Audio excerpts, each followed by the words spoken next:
동가식 서가숙이라는 말이 있죠. 동쪽에서 먹고 서쪽에서 잔다는 뜻입니다. 욕심이 아주 많은 사람들을 일컬어서 이 단어를 사용을 합니다.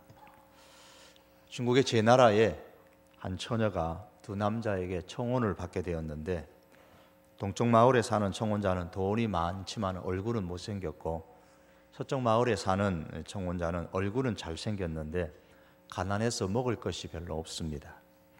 이 두 사람 가운데 누구를 택하겠느냐라는 부모의 말에 서슴없이 이 딸은 동쪽과 서쪽 두 곳으로 다 가겠다, 그런 대답을 했습니다. 밥은 부잣집 동쪽 남자에 가서 먹고 잠은 잘생긴 서쪽 남자와 자면 된다라는 이야기죠. 만일 이런 일이 실제로 일어난다면 불량주부로 낙인이 오늘날에 찍히게 될 것입니다. 이 주장이 얼마나 황당한 것인지 이 동가식 서가숙이라는 그 말의 본래 의미를 떠나서 오늘날에는 아무 데서나 먹고 자고 떠돌아다니는 사람이라는 의미로 그렇게 사용하기도 합니다.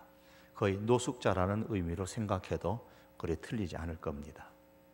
그런데 이 동가식 서가숙이라는 이 불량주부의 이 사고방식이요, 오늘날에 오면 대단히 인기입니다. 이게 오늘날에 어떤 문화를 만들어내었냐면, 이것이 같이 병합할 수 없는 건데, 이 두 가지를 동쪽과 서쪽을 통합시킨 거예요. 이게 통합 문화요, 퓨전 문화가 됐습니다. 오늘날에 이 통합 문화가 없으면, 퓨전 문화가 없으면 어찌 되었을까 싶을 정도로 오늘 이 시대는 통합의 문화가 꽃을 피우고 있는 시대입니다. 예를 들면 우리 핸드폰만 봐도 그렇잖아요. 핸드폰의 본래 기능이 뭡니까? 전화 걸고 전화 받는 거, 그죠?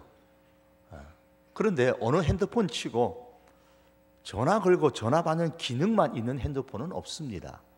물론 그렇게 사용하시는 분은 계시지만 그 안에는 아주 다양한 기능들이 있습니다. 사진을 찍기도 하고, 인터넷을 하기도 하고, 또 뭘 사 먹고 결제하기도 하고, 영화를 보고, 텔레비를 보고, 필기도 하고, 사진을 모아두기도 하고, 편지를 쓰기도 하고.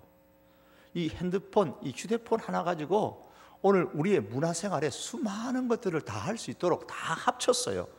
거기에 공책도 집어넣고, 사진기도 집어넣고, 텔레비도 집어넣고, 인터넷도 집어넣고, 뭐 온갖 것들을 다 합쳐가지고 이 휴대폰이라는 하나의 이 기기를 우리가 사용하고 있는 겁니다. 이게 퓨전입니다.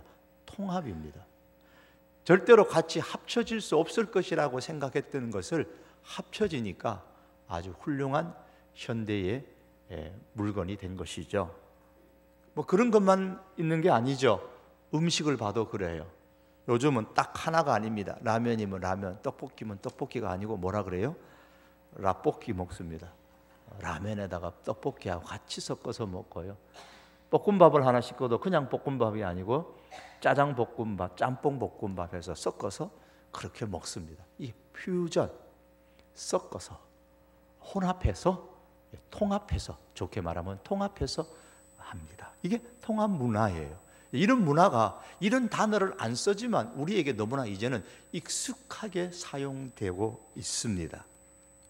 그런데 이게 우리 신앙생활의 이 사상이라는 것이, 문화라는 것이 우리 이 신앙생활에 우리도 알게 모르게 자꾸 영향을 끼쳐서 우리 신앙생활도 자꾸 이 퓨전으로 섞어서 혼합적으로 신앙생활을 하려는 그런 경향들이 있어요.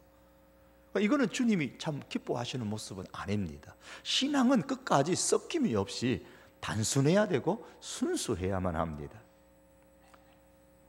세례 요한이 제자들을 보내어서 예수님이 메시아인가를 물었을 때에 예수님께서는 자신이 행하는 기적과 이 치유 사역을 대해서 설명을 해 주셨습니다.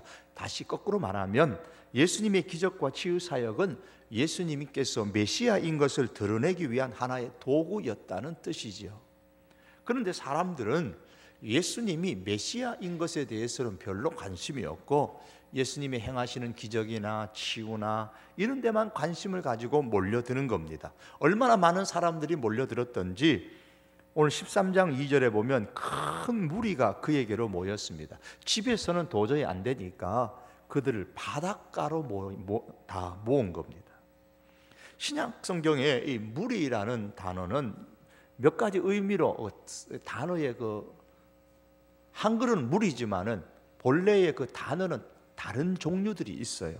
예를 들면 에모스라는 단어는 뭔가 세상에서 힘이 있는 사람들의 그 무리, 그 무리들이 섞여 있을 때에 에모스라는 단어를 씁니다. 그런데 오늘 사용되어진 이 무리라는 단어는 오클로스라는 단어를 씁니다.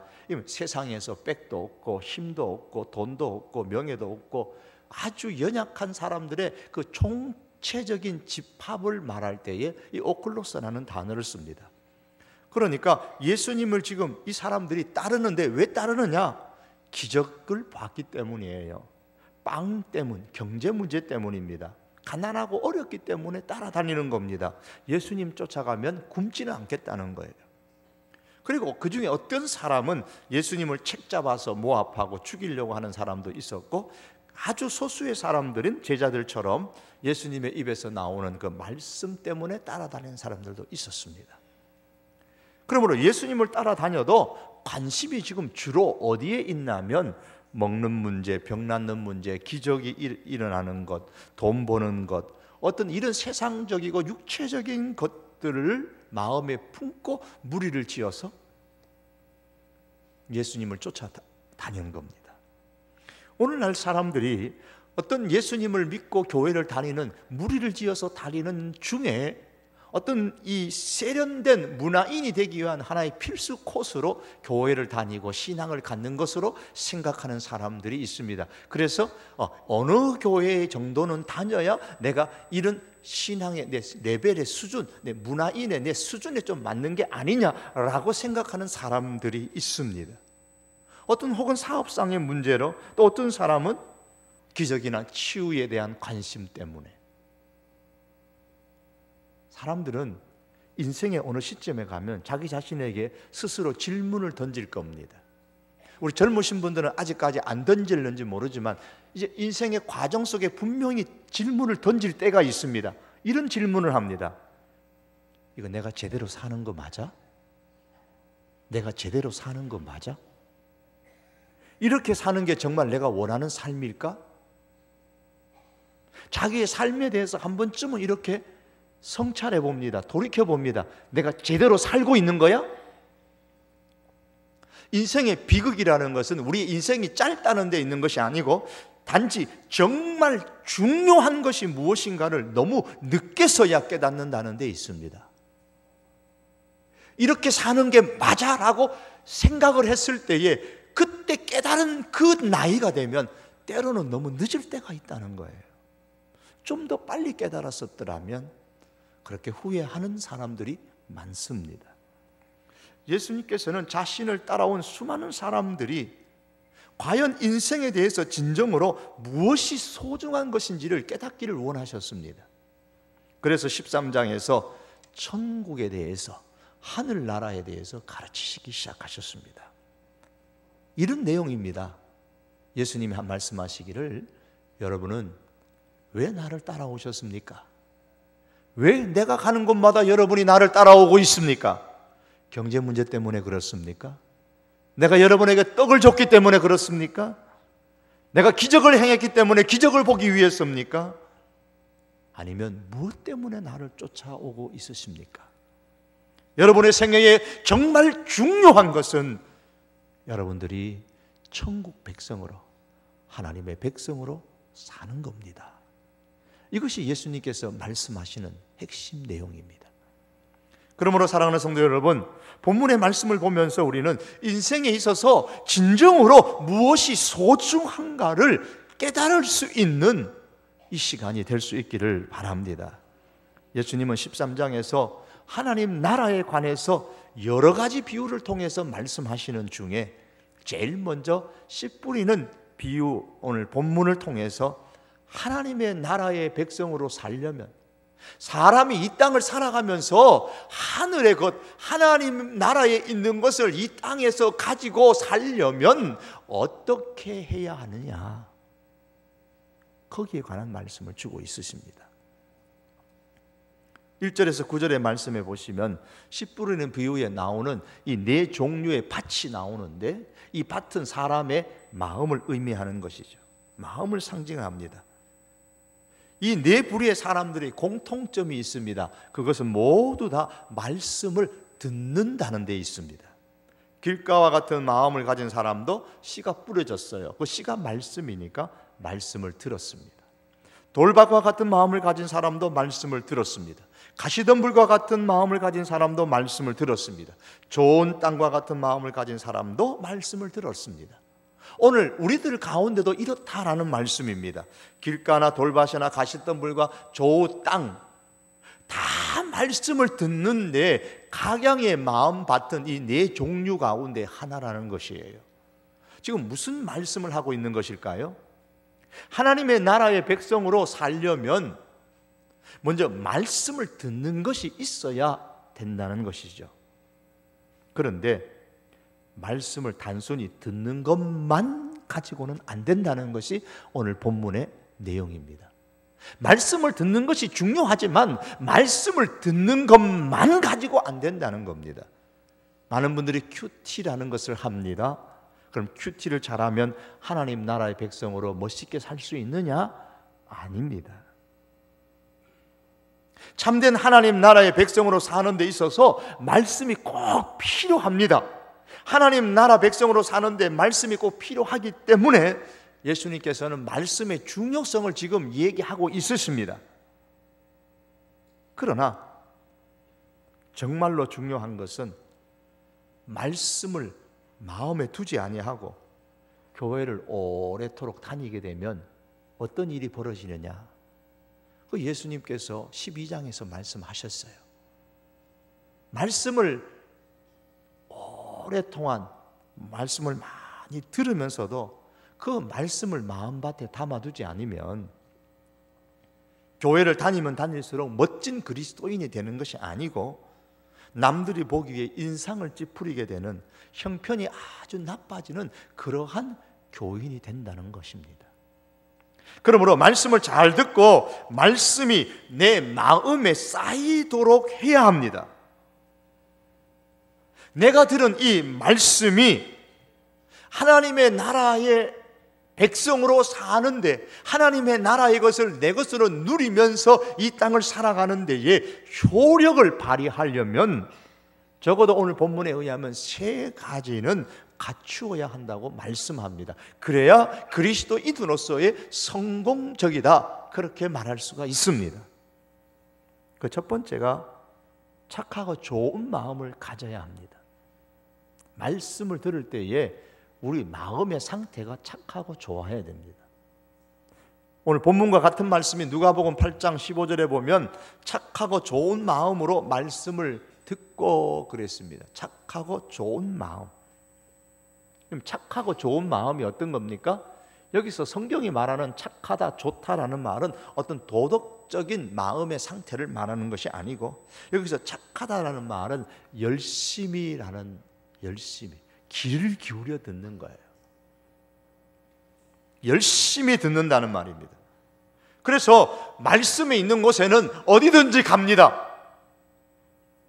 우리가 특별히 금요기도 한다 그러면 옵니다. 말씀이 있는 곳에 갑니다. 열심히 들으려고 하는 거예요. 그냥 와서 앉는 게 아니라 열심히 듣는 자세, 이게 바로 착한 마음이 뜻입니다. 그 다음에 좋은이라는 의미는 말씀을 들었는데 그 말씀이 내 마음속에 별로 안 차요. 내 마음에 다른 것이 지금 있는데 이거하고 지금 부딪혀요. 부딪히면 내가 그럼 어느 것을 선택해야 되는가? 이미 내 마음에 있는 것을 꺼집어서 포기해버리고 들은 그 말씀을 내 마음에 담는 것, 이게 좋은이라는 뜻입니다. 문자 그대로 하면은 말씀을 받아들이는데 불필요한 것을 포기할 줄 아는 것, 그 마음의 자세를 좋은 마음이라는 뜻입니다. 그러므로 착하고 좋은 마음은 들은 말씀이 우선이고, 말씀을 듣기 전에 가진 마음의 상태는 그건 나중의 것입니다. 우선으로 생각하는 것을 받아들이는 데 있어서 나중 것이 기꺼이 버려져야 된다면 기꺼이 버리겠다는 그런 마음을 가지고 열심히 하나님의 말씀에 귀를 기울이는 그것이 착하고 좋은 마음입니다.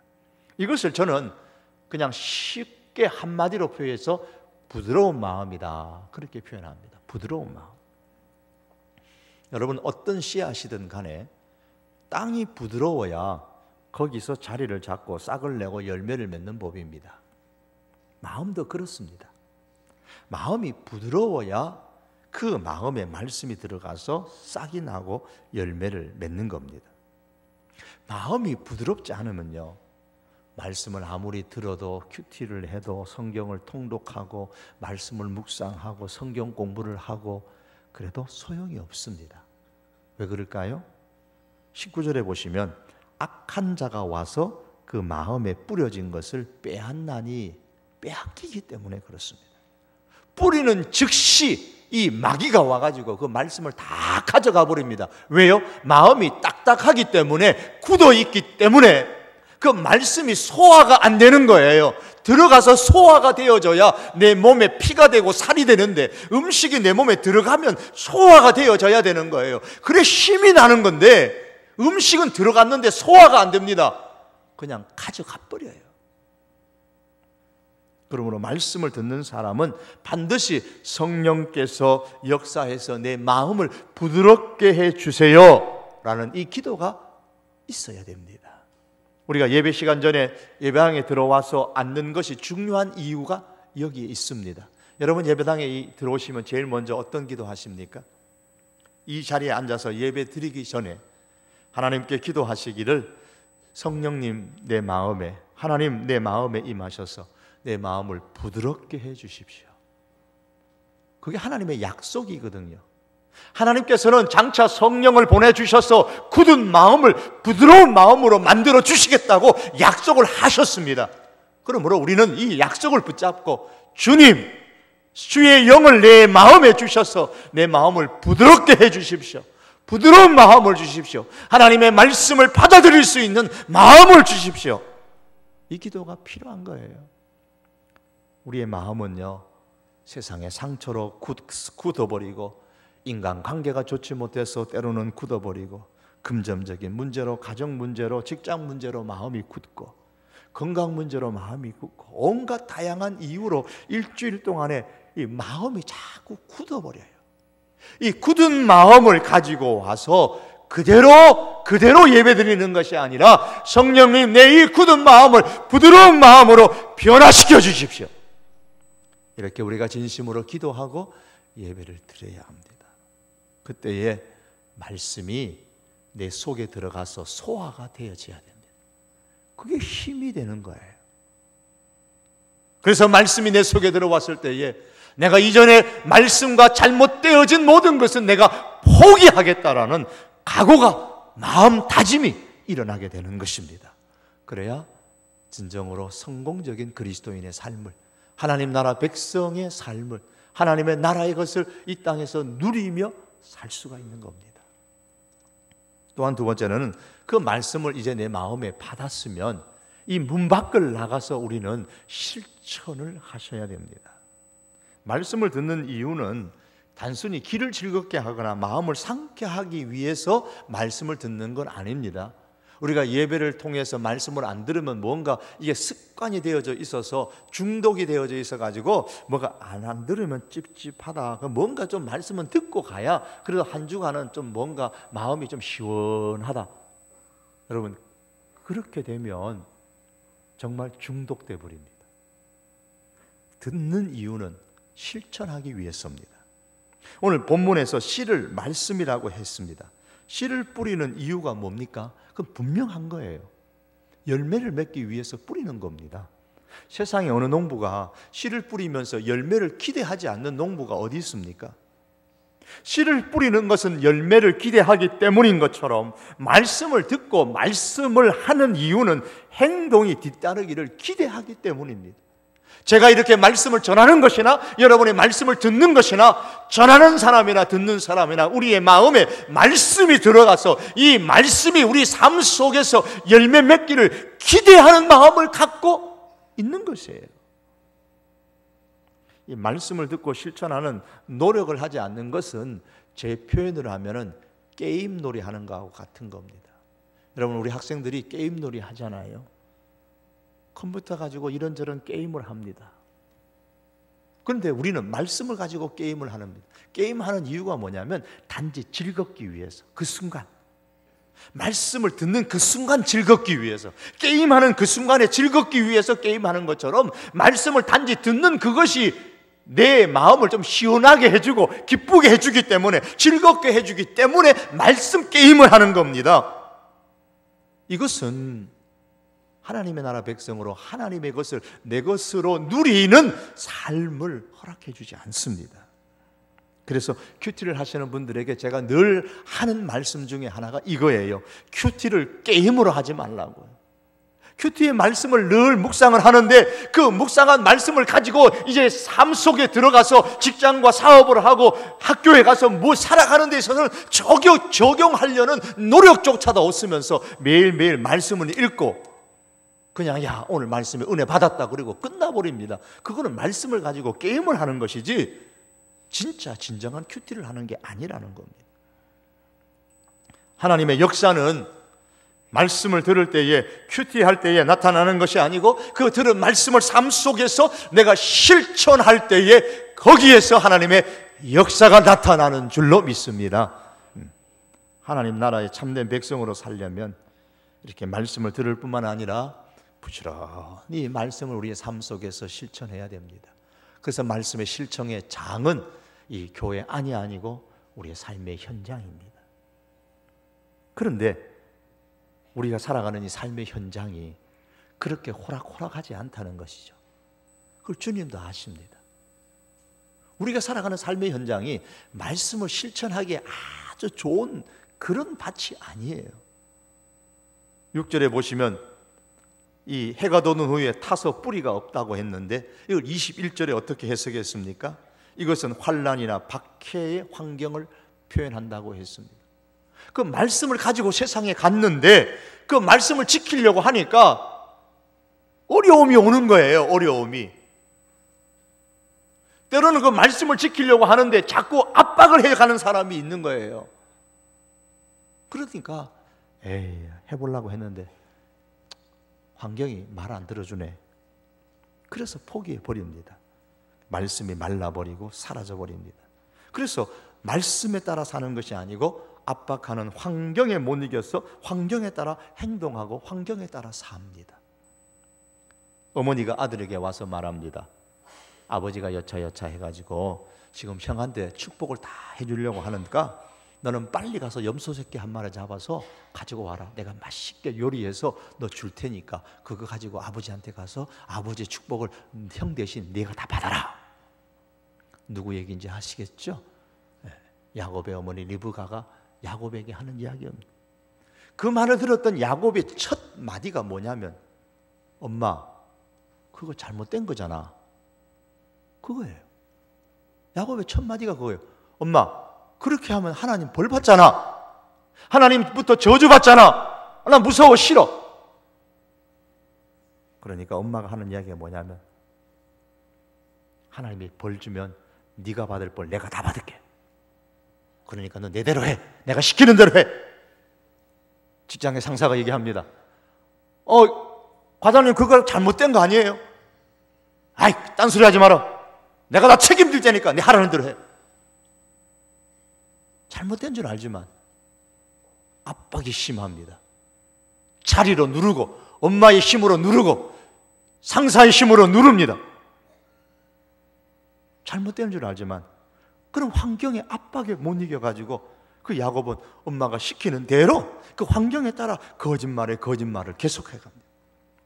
말씀을 들어서 알고는 있습니다마는 삶에 실천되지 못하는 겁니다. 어머니는 자식에게 말씀을 제대로 가르쳤습니다. 하지만 가르친 대로 실천하도록 만들지를 못했습니다. 7절에 보시면은 가시가 많아서 기운을 막았다고 했습니다. 이걸 22절에는 뭐라고 말씀합니까? 세상의 염려와 재물의 유혹이라고 했습니다. 말씀을 듣고 내가 한번 그대로 실천해 보겠다고 세상으로 나갔는데 세상의 환경이 너무 유혹이 많아. 너무 염려가 많아요. 장사가 안 되어서 태산이 걱정 태산 같고요. 때로는 집이 경매에 들어가기도 하고요. 때로는 그 반대로 장사가 너무너무 잘 돼가지고 바빠가지고 도저히 신앙생활할 여유가, 시간적인 여유가 안 나는 거예요.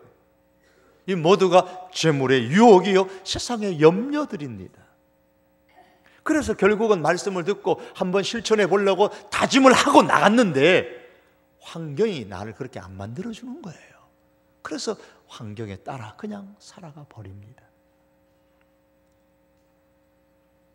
사랑하는 성도 여러분, 말씀을 우리에게 주신 것은 환경이 압박이 오더라도 말씀대로 살라고, 실천하라고 주신 것입니다.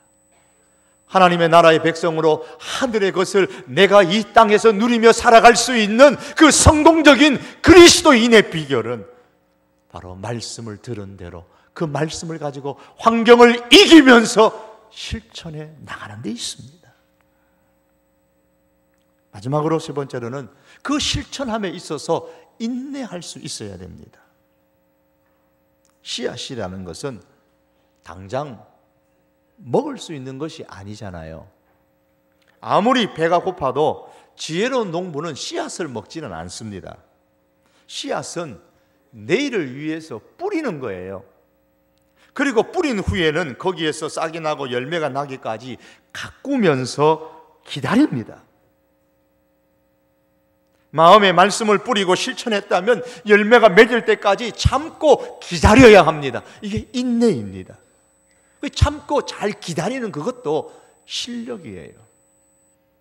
농부가 씨를 뿌리고 나면 여름도 지내고 기다리면서 벌레도 잡아주고 잡초도 제거해주고 태풍이 불어서 넘어지면 다시 세워주기도 하고 물이 없으면 물도 공급해주기도 하고 그러면서 기다리는 겁니다. 우리의 삶에 말씀만 오는 게 아닙니다. 오늘 성경의 말씀처럼 세상의 염려도 우리한테 오고 재물에 대한 욕심도 오고 세상에 대한 향락도 우리에게 그냥 여과 없이 달려오고 있습니다. 몰려옵니다. 우리가 출장을 가면 일만 우리를 기다립니까? 일만 기다리는 것이 아니라 향락을 즐길 수 있는 여인들도 기다리고 이름도 아주 이런 별 이름이 다 있는 그런 태폐 업소들, 태폐 문화들이 우리를 기다려요. 왜 이러한 향락의 태폐에 빠지게 됩니까? 기다리는 것에 대해서 절망하기 때문에 그런 거예요. 태폐라는 것은 어떤 분들이 얘기하기를 기다림을 포기할 때 생기는 현상이라 그랬어요. 난 더 이상 가망이 없어. 나는 안 돼. 우리 가정은 안 돼. 내 인생은 별 이제 소망이 없어. 그런 분들이 자포자기하고 자기의 인생을, 자기의 육체를 그냥 태폐 문화 속에 될 대로 되라고 그냥 내맡겨버리는 그런 일들이 일어납니다. 그래서 키에르케 고르라는 사람이 이런 이야기를 합니다. 절망의 반대말이 뭐냐? 여러분, 절망의 반대말이 뭘까요? 희망이라 그러죠? 그런데 키에르케 고르는 그렇게 얘기 안 했어요. 절망의 반대는 희망이 아니라 신앙이라 그랬어요. 다시 말하면 어떻게 해야 절망을 이길 수 있느냐? 신앙을 가져야 절망을 이길 수 있다는 이야기입니다. 하나님에 대한 이 신앙, 믿음을 통해서만 절망에서 벗어날 수 있다고 이야기를 했습니다.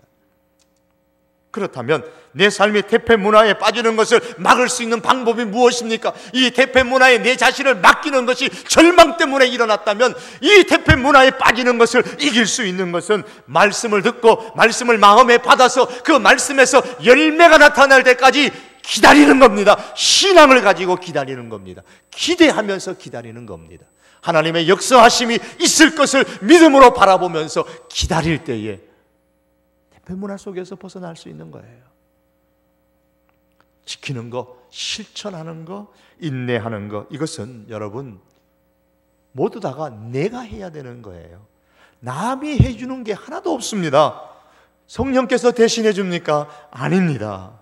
하나님께서 대신해 주십니까? 아닙니다.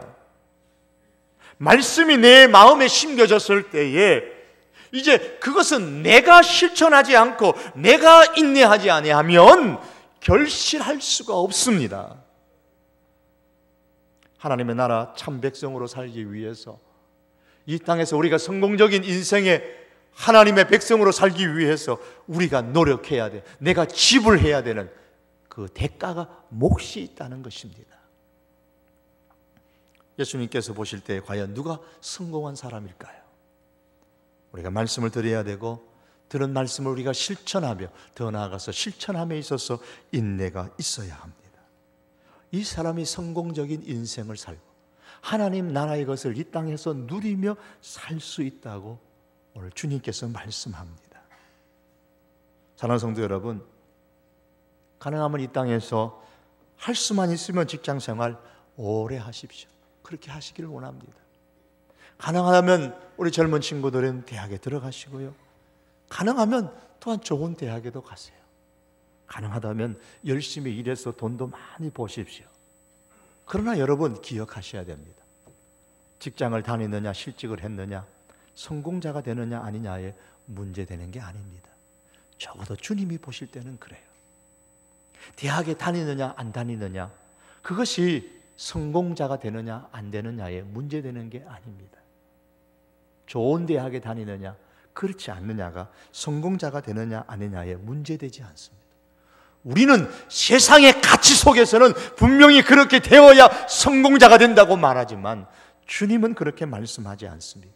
돈을 많이 벌었느냐 못 벌었느냐가 성공하는 사람이냐 아니냐의 문제가 안 된다는 겁니다. 예수님께서는 자기를 쫓아온 무리들을 향하여서 말씀합니다. 너희가 하나님 나라의 참 백성으로 사느냐? 너희가 정말 하나님의 나라의 백성이냐? 이걸 물으시고 계십니다. 하나님의 나라의 참 백성으로 사는 사람이야말로 진정한 성공자라는 말씀입니다. 말씀을 맺기를 원합니다. 인생의 어느 시점이 오면 우리는 다 같이 우리 스스로에게 질문합니다. 내가 지금 잘 살고 있는 거냐? 내 삶이 이렇게 살아도 괜찮은 거야? 여러분, 이런 질문을 스스로 하실 때에 뭐라고 말씀하시겠습니까? 어떤 준비를 하시겠습니까? 하나님 나라 백성으로 잘 살고 있지, 이런 대답들이 나올 수 있기를 바랍니다.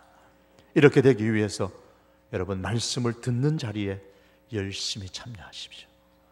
놓치면 너무 안타까워하면서 다음에는 내가 꼭 참석하리라 다짐하시고 참석하십시오.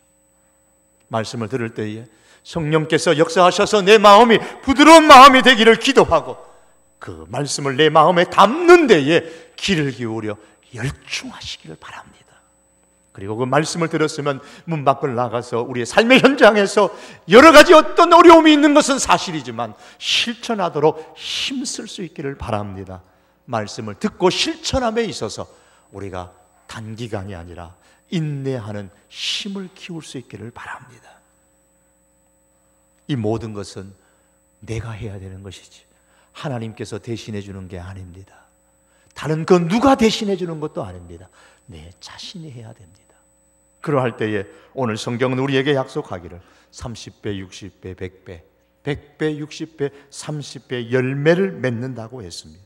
이렇게 열매 맺는 것처럼 하나님 나라의 것들을 이 땅에서 누리고 경험하는 하나님 나라 백성의 삶이 될 수 있기를 주님의 이름으로 축복합니다.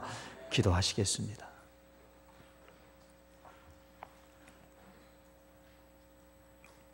주님을 따르는 수많은 사람들을 향하여서 왜 너희가 나를 따르고 있느냐?